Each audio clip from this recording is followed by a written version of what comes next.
Once upon a time, in the serene and verdant land, nestled among hills and rivers, lay a small village called Umuokoro. Here, a young woman named Nena lived with her husband Chukuma and his mother Ukamaka. Nena had come to Umuokoro with hope in her heart and dreamed of a joyful future. She bore a radiant smile and a gentle spirit, qualities cherished by all who met her. But fate had different plans. Shortly after Nena's marriage, Chukuma fell gravely ill and passed away, leaving Nena widow while she was pregnant with their first child.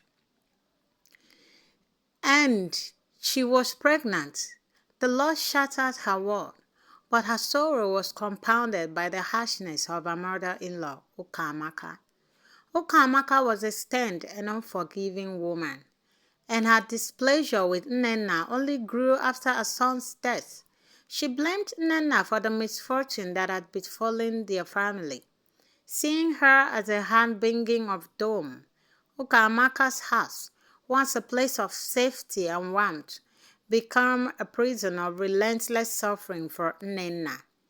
Ukamaka subjected Nena to severe hardship.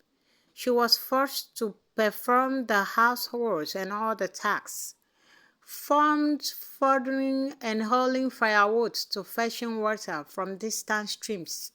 She was given the smallest portion of food and often had to endure scornful comments. The village women, who once admired Nena's grace, could only offer pity as they watched her ordeal. Despite the support of a few compassionate villagers, Ukamaka's influence made it nearly impossible for Nena to escape her torment. As the months went by, Nena gave birth to a beautiful baby girl, whom she named Chidinma. However, Ukamaka's cruelty only increased with the new arrival. She blamed Nena for the inconvenience and extra burden. One fateful day, Ukamaka's cruelty reached its zenith. In a fit of rage, she declared, "You are a curse to this family. You have brought nothing but misfortune. Leave my house with your child and never return." Nena, with tears streaming down her face, gathered her major belongings and left the home she had once hoped to share with her husband. She ventured into the world with Chidinma in her arms, seeking a new place to call home. Her journey was long and fraught with difficulties. She wandered through fence and defense forests, crossed treacherous rivers and dense forests, and sought shelter under the open sky. After days of endless wandering around, Nena arrived at a remote and familiar village named Mberse. The village was shrouded in mystery and whispered tales of magic and power. It was said that the women of Mberse practiced ancient rites and possessed formidable abilities. Desperate and with no other options, Nena approached the women of Mberse, hoping they could further aid her. Nena was met by the oracle of the village, a wise and powerful woman named Ijoma. After hearing Nena's plight, Ijoma offered her a path to escape her suffering, but it was a path that involved deep sacrifice and ancient occult practice. To alter her fate, Ijoma explained, "You must join her sisterhood. This path requires a sacrifice, one that will bind you to ancient past forever. The price must be paid in blood." Nena, driven by desperation and a desire for vengeance, agreed to the terms. The women led her to a sacred grove, where a dark ritual was performed to initiate her into their fold. Nena, though fearful, resolved to go through with the sacrifice. The ritual demanded that Nena offer something of great personal sacrifice. In her mind, The greatest offering she could make was the woman who had caused her so much suffering.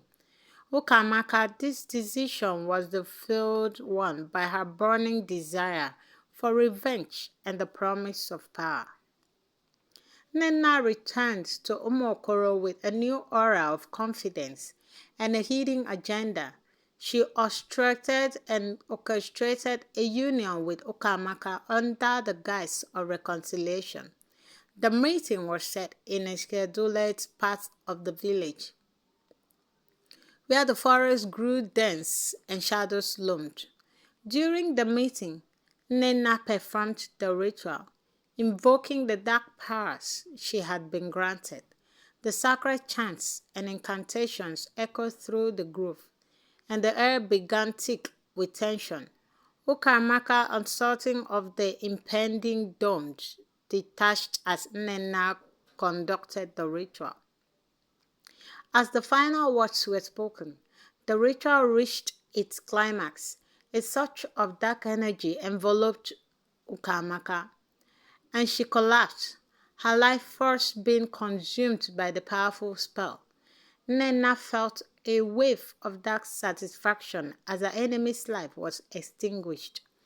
With Ukamaka's death, the grip of her suffering seemed to loosen, and a new chapter in her life began. In the days that followed, Nnenna's life transformed. She found herself endowed with newfound wealth and influence. Her once dire situation became one of prosperity and success. Her name became known far and wide, and she was celebrated as a woman of power and authority.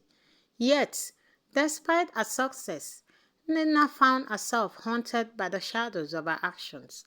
The power she had gained came with an insidious emptiness.